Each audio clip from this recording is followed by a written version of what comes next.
Candy? Hello po. Ang character ko dito is, ako si Mira. Ako yung parang, anak ako ng isang magtatanong. And as a daughter, willing akong ibigay, willing akong gawin lahat. Di lang para sa sarili ko, hindi lang para sa neighborhood namin, but para din sa pamilya ko, sa tatay ko, and sa pangarap ko.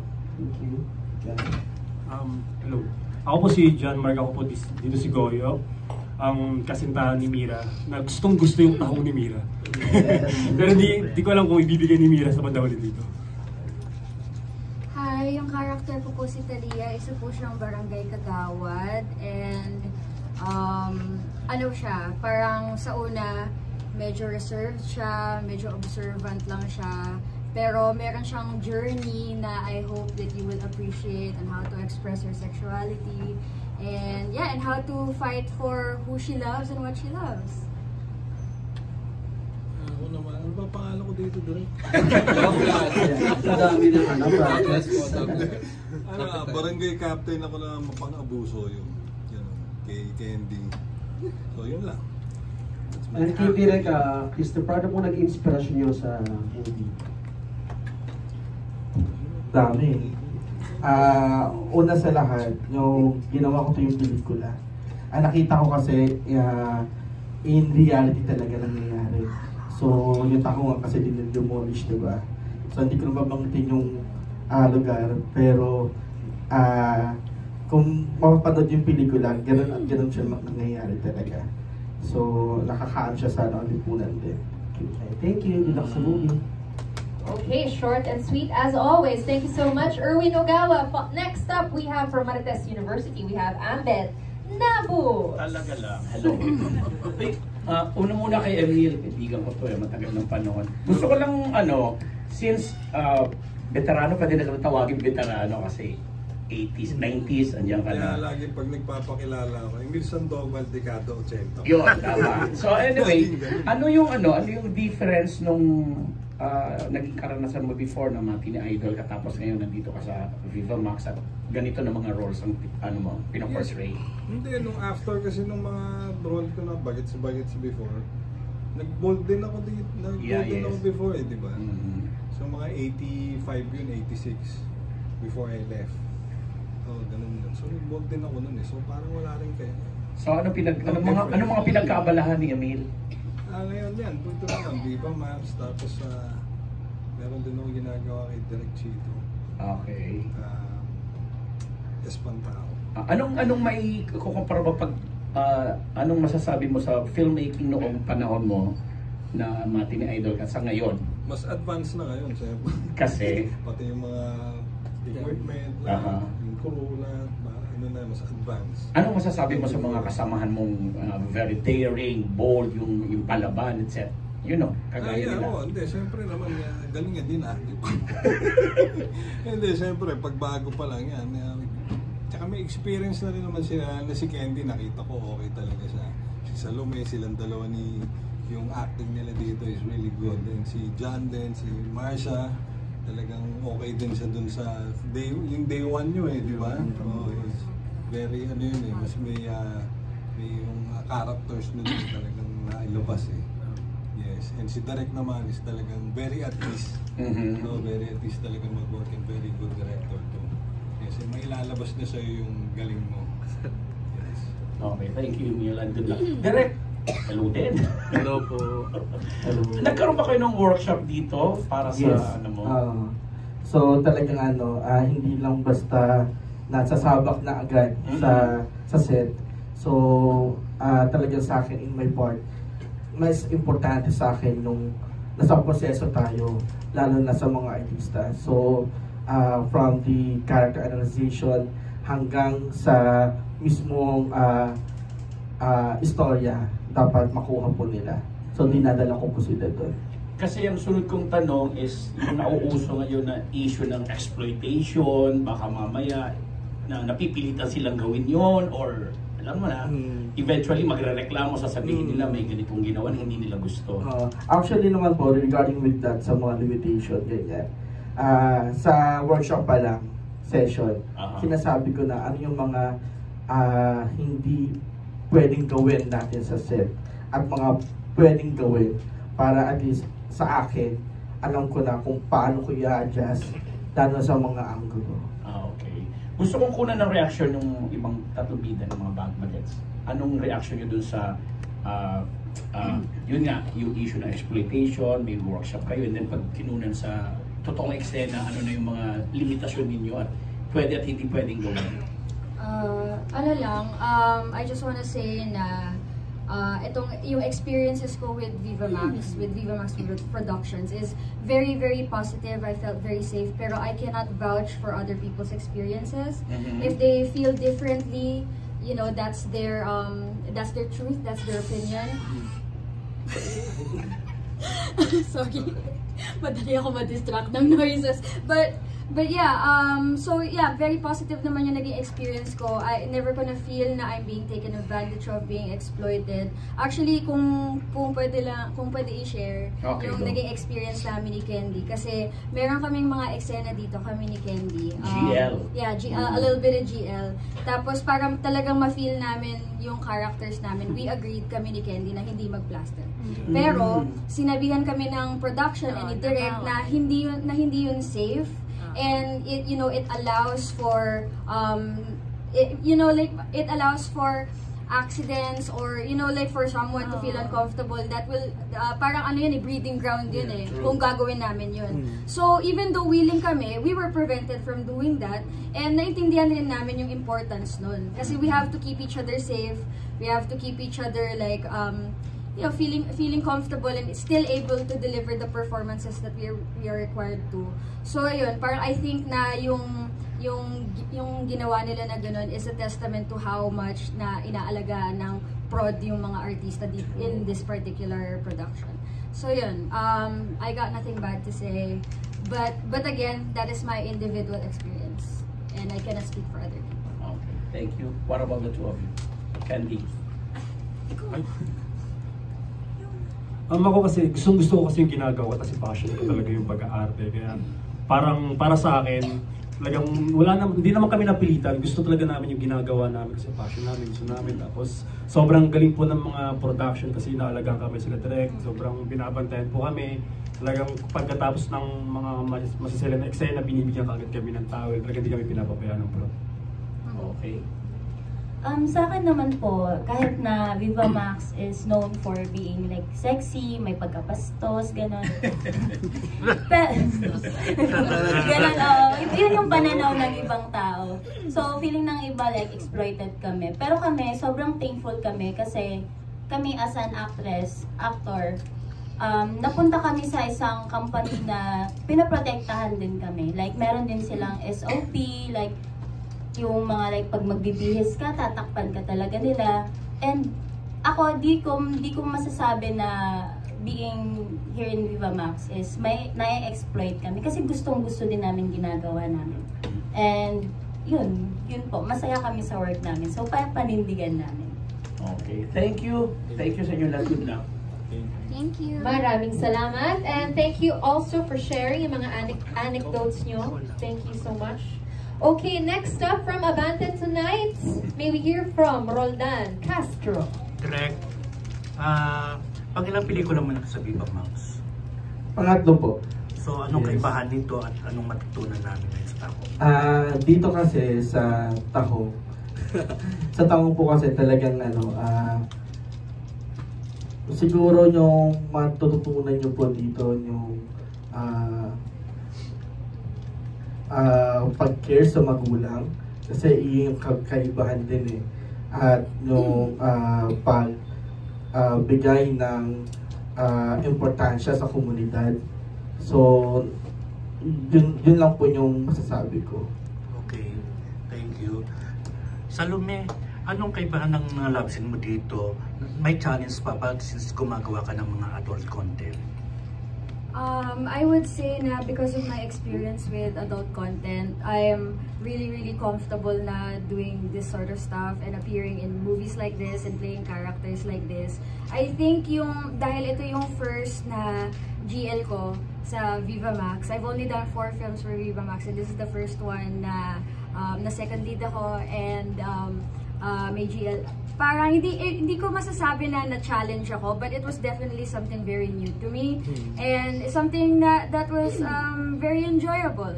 Tsaka mas matagal kasi ako naging adult content creator kesa maging actress, working actress. So every time na I have a new production that I'm working on, I always have new experiences and I learn something new every single time. So yan. So sabi mo may JL dito, kumusta naman ang mga eksena na kumakain kayo ng tao? Actually, dahil nga euphemism yung tahong, yung ginataang tahong ni Mira makes several appearances in this movie. Karakter na rin yung niya, yung luto niya na tahong.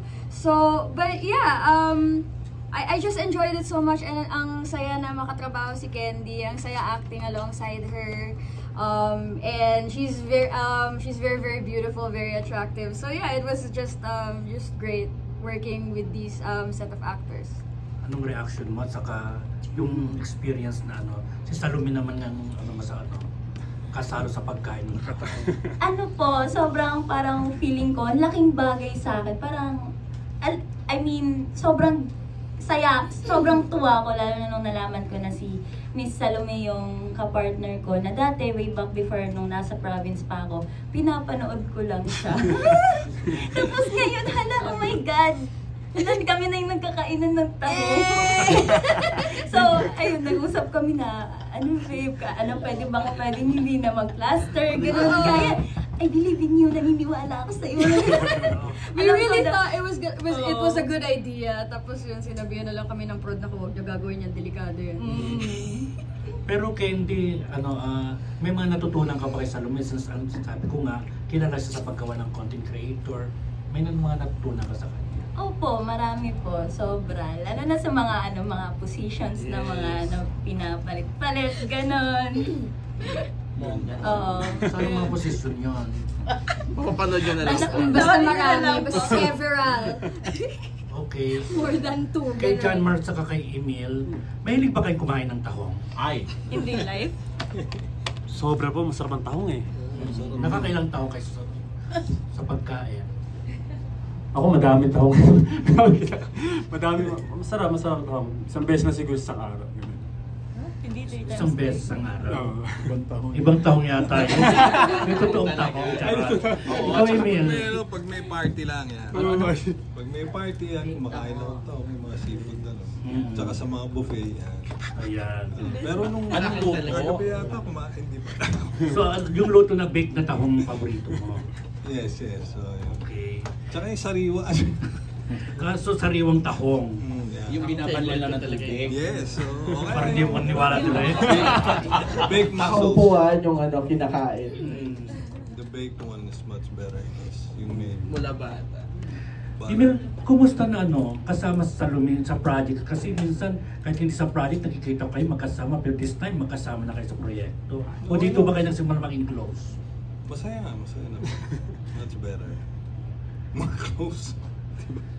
Salome, dito ba kayo mas naging close o dito kayo nagsimula maging close?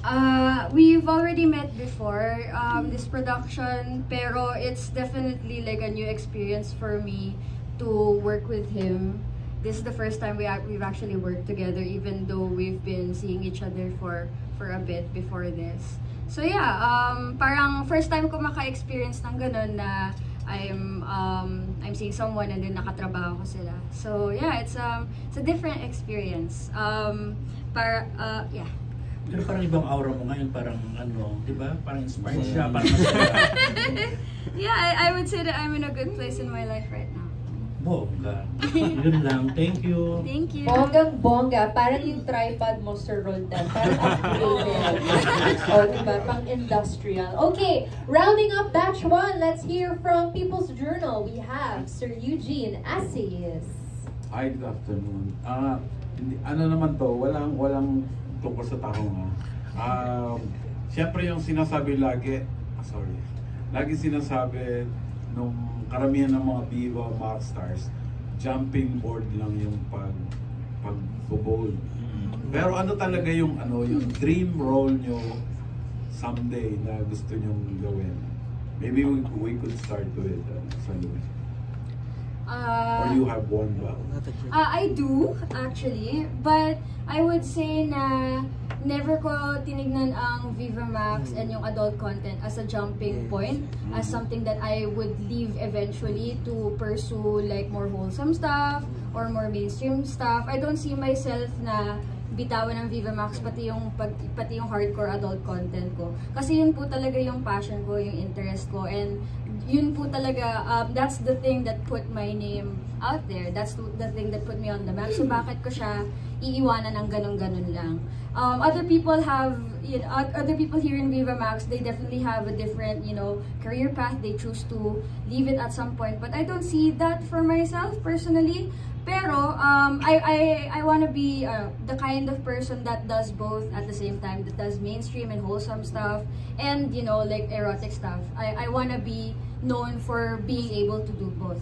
Pero sa dream role, dahil alam kong konyo ako, alam kong Englishera ako, merong role sa Jasha Saturna, yung villain role doon, si Pops Fernandez. Pala English kasi yung role na yun. So kung magkakaroon man ng reboot or anything, I would really love to play that role because I love villain characters, and I thought that Jasha Saturna it's one of my favorite IPs, one of my favorite properties, one of my favorite comic books. So yeah, that would be my dream role. Sana, di ba? Thank you. Si John and Marcia. John and Marcia. Ako po siguro hindi ko iiwanan ng Viva Max. Kasi dito sa Viva Max, di lang naman po kami naghuhubad eh. Kumbaga parang gumagawa po kami ng magandang kwento. Kaya hindi ko po talagang kayang iwanan ng paghuhubad. Kasi talagang passion ko po talaga yung pag-arte. Kahit anong ipagawa sa akin ng mga director, gagawin ko para lang sa trabaho ko at pag-arte ko. Yung dream naman po, kung pakasakali pong mabigyan po ako sa mainstream, sana po, i-grab ko po yun.